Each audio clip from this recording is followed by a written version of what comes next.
Nous partons dans l'Atlantique Ouest, en plein cœur de l'archipel des Caraïbes, situé dans les Petites Antilles. La Martinique est un département d'outre-mer français. Ses côtes sont baignées à l'est par l'Atlantique et à l'ouest par la mer des Caraïbes.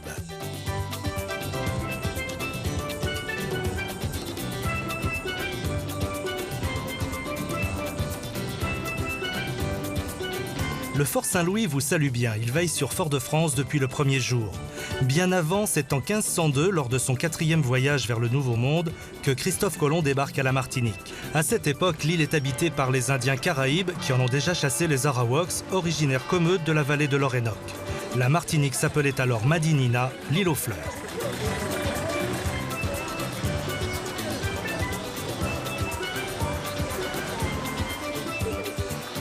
La Martinique, île sous le vent, possède bien des atouts qui attirent chaque année des centaines de milliers de visiteurs. La population métissée que l'on croise dans les villages et sur les plages est le résultat des rencontres entre différents peuples qui, au fil des siècles, sont venus d'Asie, d'Europe, d'Afrique ou d'Inde.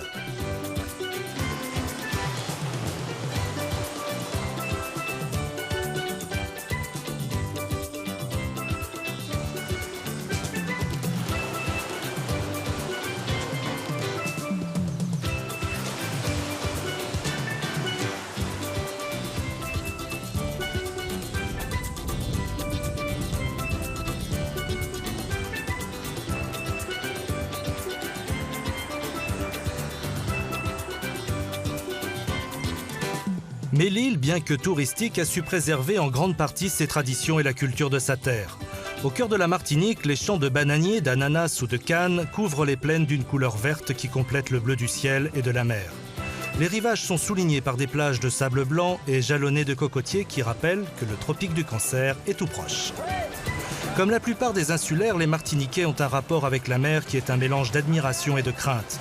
Il y a longtemps que les hommes de mer sont les figures emblématiques de l'île.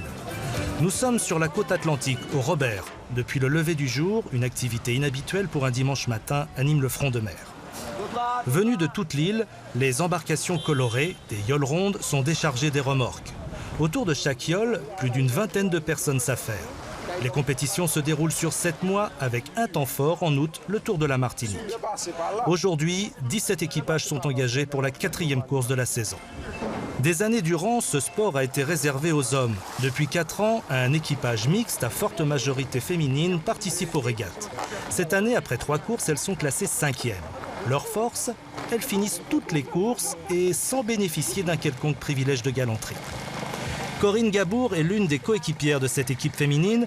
Il y a 2 ans qu'elle consacre tous ses dimanches à la compétition. Ce matin, leur yole n'est pas arrivée comme les autres par camion. Ce matin, nous sommes arrivés par la mer puisque notre yole est garée, on dira ça comme ça, est garée au François, qui est une commune qui est juste à côté de celle du Robert, la commune dans laquelle nous sommes actuellement.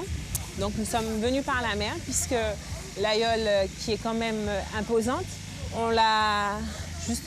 Généralement, quand on part en course, on la met sur un camion, ce qui revient assez cher. On est encore une petite association, on n'a pas vraiment les moyens. Donc, dès qu'on peut se faire un peu d'économie, on en fait. Ce qui fait qu'on est arrivé par la mer ce matin. Donc, pour l'instant, nous sommes en train d'attacher les voiles en attendant de pouvoir mater.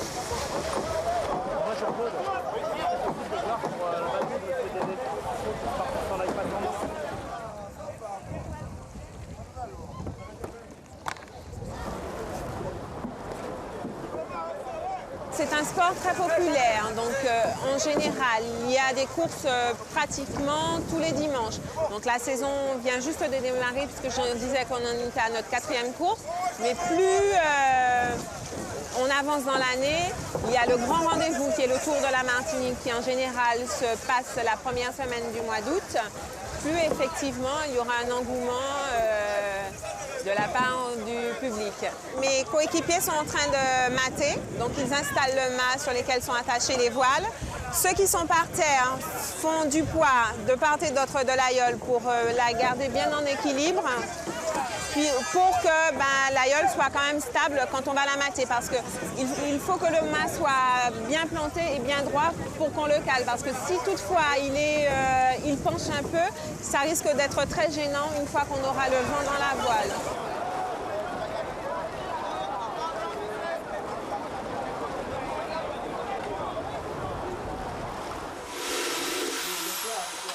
Nous sommes dans l'atelier de Karl, l'un des 8 charpentiers martiniquais capables de bâtir une yole ronde.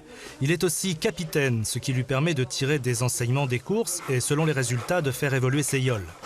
À l'origine, les courses se faisaient avec des embarcations creusées à même les troncs des gommiers. Ces arbres ont aujourd'hui presque disparu de l'île et ont été remplacés par les yoles modernes. Il faut 3 mois pour que l'assemblage d'une yole soit terminé. Allez, baissez. Karl fait tout de mémoire, sans plan, et de la qualité de son travail dépendront en grande partie les résultats de la saison. La yole a une structure rigide, longue de 10,50 m et faite de poiriers. Plus elle sera rigide, plus elle ira vite. Les yoles ont une espérance de vie de 3 ans, mais les 30 000 € que nécessite leur réalisation, sans la voilure, incitent les moins riches à aménager leur monture en course. Au Robert, le départ est donné du rivage. Corinne et ses coéquipières sont assez bien parties.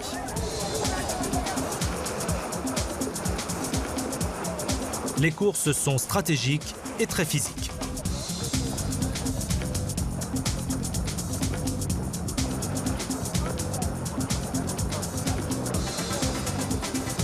La difficulté majeure en yole, en tout cas pour les femmes, je pense que quel que soit pour la femme ou l'homme, n'est pas la force physique, mais surtout la lecture de la mer. Comme je disais, savoir à quel moment monter sur le bois pour contrebalancer, savoir à quel moment descendre. Mais enfin, c'est vrai que plus on a du poids, mieux c'est.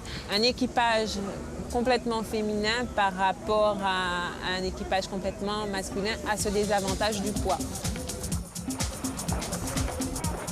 Les voiles tendues emportent les yoles à vive allure. Sentir le vent, ne pas se laisser bousculer par une rafale ou une vague, coordonner les mouvements et les manœuvres de tout l'équipage, surveiller l'adversaire et lutter pour que la yole garde son équilibre sur les flots, tel est le programme des 2 heures à venir pour les équipages.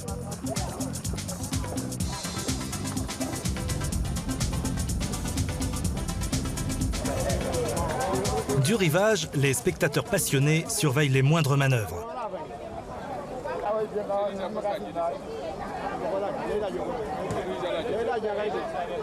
La matinée est bien avancée. Les femmes préparent les spécialités antillaises. Elles laissent flotter des senteurs qui indiquent que l'heure de passer à table est toute proche. La compétition de yole attise les pronostics et entraîne parfois des paris. Le goût du jeu est très prononcé à la Martinique. Les déroule sur les tapis des tables improvisées. Au loin, dans la baie, les équipages sont, pour la plupart, dans la dernière ligne droite et tirent leur dernier bord. Notre équipage de filles est loin derrière. L'arrivée se disputera avec passion et bord à bord entre 2 des favoris.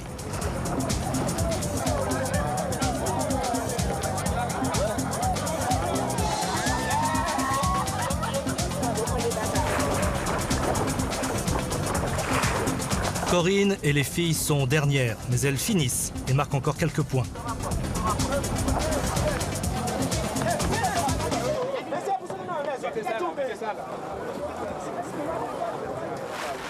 Lorsqu'elles arrivent, leurs concurrents ont presque déjà remballé leur matériel, mais qu'importe, c'était une belle course et c'était un beau dimanche. Bien, alors ça y est, là on vient d'arriver. Une course moyenne parce que le vent nous a joué quelques petits tours, très fort au départ, donc on a été très peu voilés. Puis il nous a lâché en milieu de course, donc c'est vrai qu'on a été un peu largués par les autres embarcations qui étaient beaucoup plus voilées que nous. Pour ce que je peux dire aux équipages concurrents, on avance doucement mais sûrement, donc on espère que d'ici à quelques années, on comptera avec nous.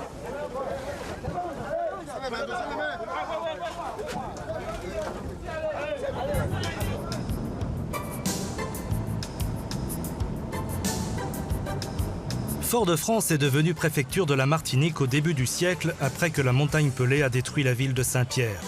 Bien abrité au fond de sa baie, Fort-de-France offre à ses habitants une concentration de services.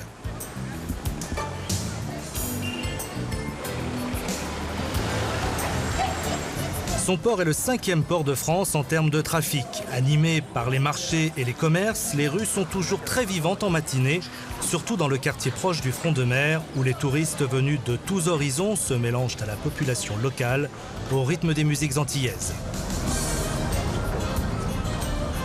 À la Martinique, comme dans toute la Caraïbe, on aime la musique. Toutes les musiques, d'où qu'elles viennent, et surtout si elles invitent à la danse. Faite d'influences sud-américaines, africaines, européennes et anglo-saxonnes, la musique antillaise est la fille de plusieurs mères. Aujourd'hui, elle s'est forgée sa propre personnalité. Depuis les années 80, les radios se sont multipliées, elles sont un peu plus d'une vingtaine.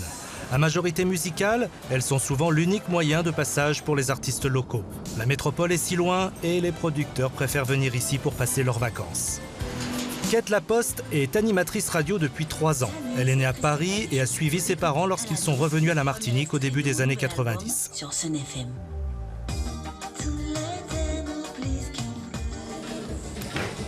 Bonjour Sylvie. Bonjour Claire. C'est des anniversaires ce matin. Ouais. Merci. Tu vas bien? Ouais, et toi? Comme tous les matins, cet ancien mannequin rejoint son studio radio à Fort-de-France, tout près de Fort-Saint-Louis. À 27 ans, elle considère son rôle de médiatrice entre les artistes et le public comme essentiel. À la douce, extrait du 2e album de Christiane Valéjo intitulé Sans faux semblant. La suite de la musique, c'est avec Magic System.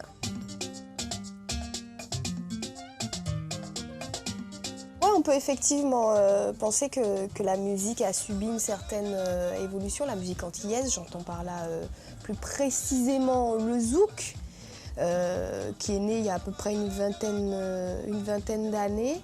Entre-temps, bon, il y a eu une petite cassure, il y a peut-être 2-3 ans de ça. On se demandait un petit peu dans quelle direction cette musique allait. Et puis là, il y a une sorte de renouveau avec de nouveaux artistes. On sent que le tempo du zouk revient un petit peu pas à ce qu'il était, mais enfin à quelque chose qui peut se maintenir, quelque chose de plus cohérent. Et puis en dehors du zouk, ça a évolué. Bon, tout le monde a entendu parler du reggae, de Bob Marley. Bon, on a décliné ça en fait dans la Caraïbe, à partir de la Jamaïque, en faisant ce qu'on appelle du raga, du dancehall, des artistes locaux, de jeunes artistes locaux qu'on appelle des DJ ou des toasters. On commençait à faire des choses assez intéressantes en s'inspirant de ce qu'ils vivaient à la Martinique. Ils en ont fait des thèmes de raga, de dancehall, et ils sont nombreux à passer des coups de fil, même à moi personnellement, à des personnes de la radio, pensant qu'effectivement la radio peut faire quelque chose pour eux, ne serait-ce que les mettre en contact avec des producteurs éventuels, des maisons de disques.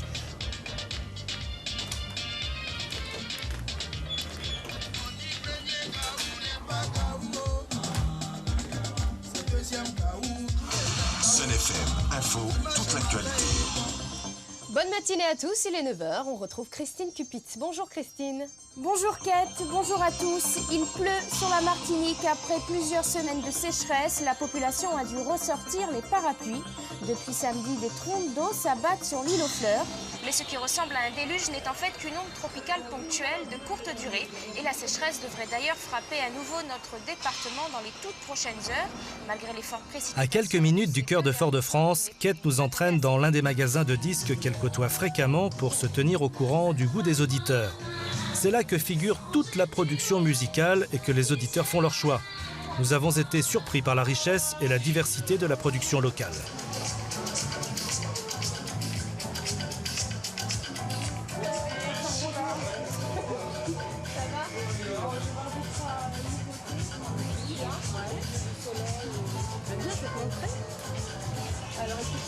Alors là, on est dans un magasin qui est quand même assez représentatif de ce qu'on aime écouter à la Martinique et ce qui se fait sur les Antilles et sur la Caraïbe en général. Il y a des influences qui nous viennent de la Jamaïque, des influences qui nous viennent de Cuba, de Porto Rico.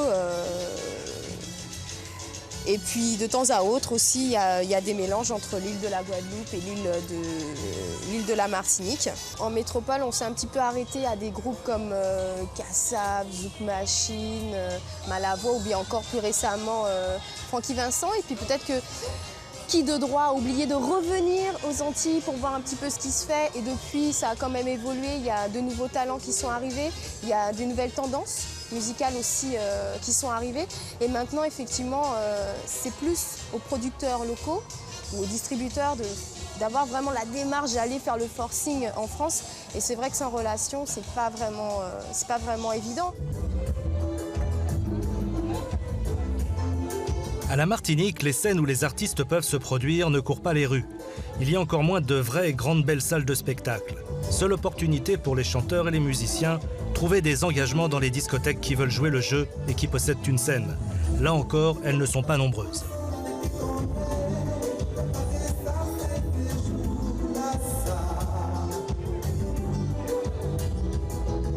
Le patron de cette discothèque est aussi producteur. Il aide les artistes à se produire sur scène, sa scène.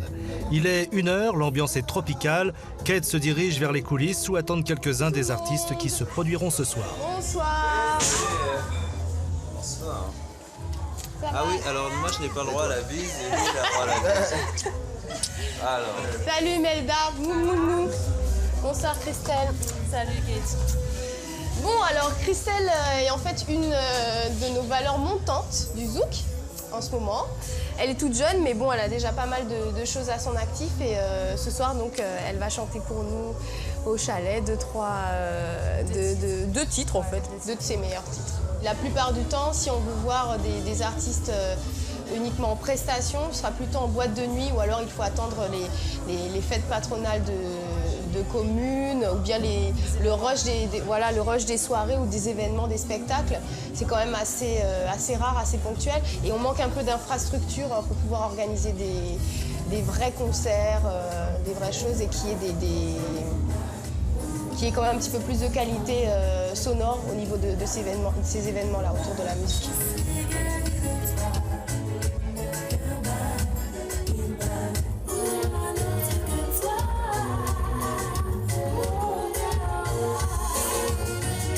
La nuit s'étire langoureusement et sans pudeur.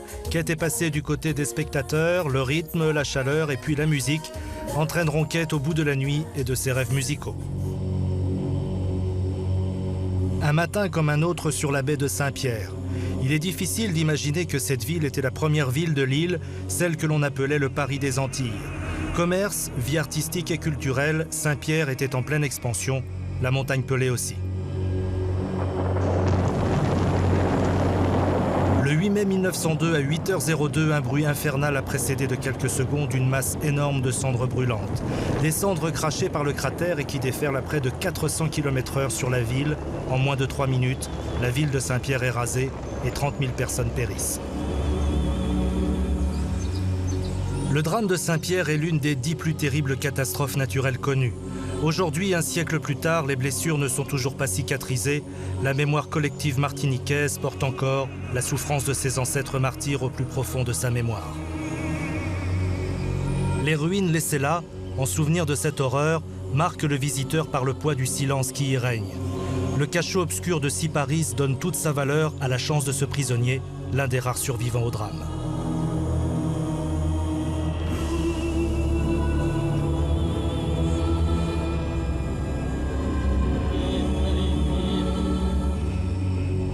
Là-haut, cachée par les brumes, la montagne, elle, s'est calmée comme un ogre rassasié.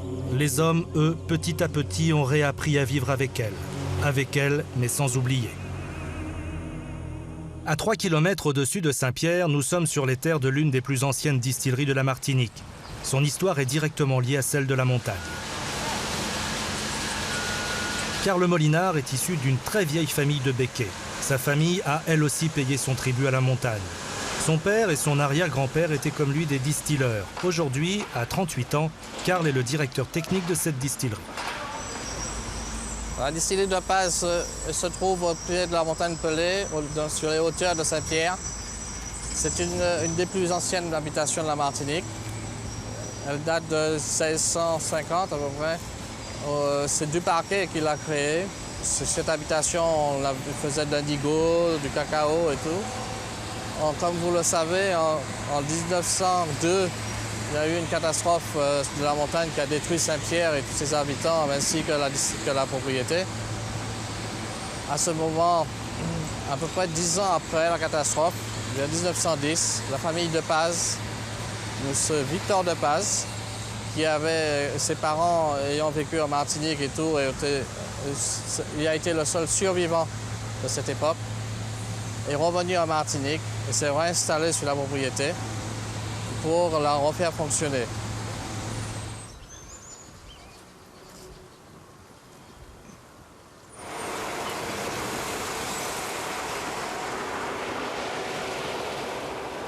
À la Martinique, il y a 9 distilleries.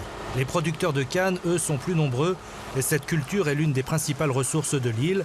Avec les quelques 200 000 tonnes de canne, on produit du sucre pour une moitié et du rhum pour l'autre. Un rhum considéré par les amateurs comme l'un des meilleurs du monde.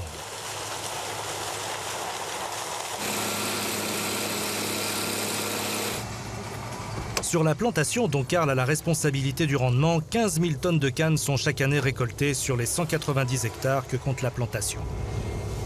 Bien, on vient d'arriver sur le site de l'exploitation de la montagne Pelée, où nous sommes en train de récolter sur cette parcelle. L'exploitation est située à Saint-Pierre en Martinique, au pied du volcan de la montagne Pelée. Ce sol est un sol ponceux, sableux. C'est un sol très léger et qui nous permet d'avoir des excellents rendements en sucre comme en végétal. La récolte se passe de fin janvier jusqu'à mi-juin en général, à peu près 100 jours de campagne. C'est pendant la saison sèche. C'est du fait que la canne est mûre à ce moment. Sur la partie récolte pure, nous avons diminué énormément le personnel parce que c'était une prestation difficile à l'époque à faire à la main. Avec ces machines, nous avons que 4 personnes.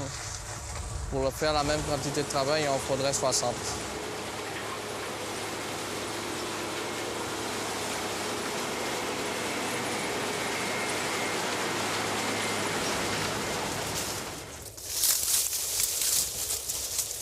Alors, la canne à sucre est une graminée qui mesure à peu près entre 2,50 m et 3,50 m de haut.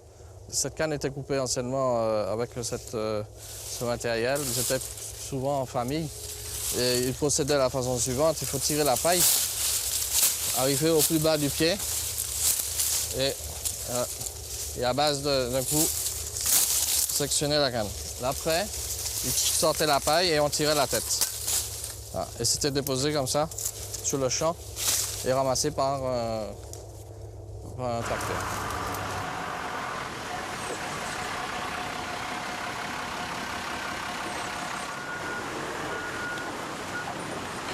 La canne est acheminée par tracteur au niveau de la balance. De là, elle est pesée. Les cannes après sont récupérées par un tracteur pour alimenter l'usine. Cette phase d'alimentation d'usine qui permet de passer dans des coupes-cannes à l'ordre de 15 tonnes heure. La canne va passer entre, elle sera pressée. Et on va récupérer alors, le jus qui sera envoyé en cuve de fermentation après tamisage. La machine à vapeur qui est ici, c'est une machine qui vient de Marly-le-Roi. Elle permettait de transférer l'eau de Marly au château de Versailles. C'est de l'époque de Louis XIV. Le jus il est tamisé et envoyé en fermentation. La fermentation va durer entre 36 et 48 heures. De cette fermentation, on va obtenir un vin de 6 degrés.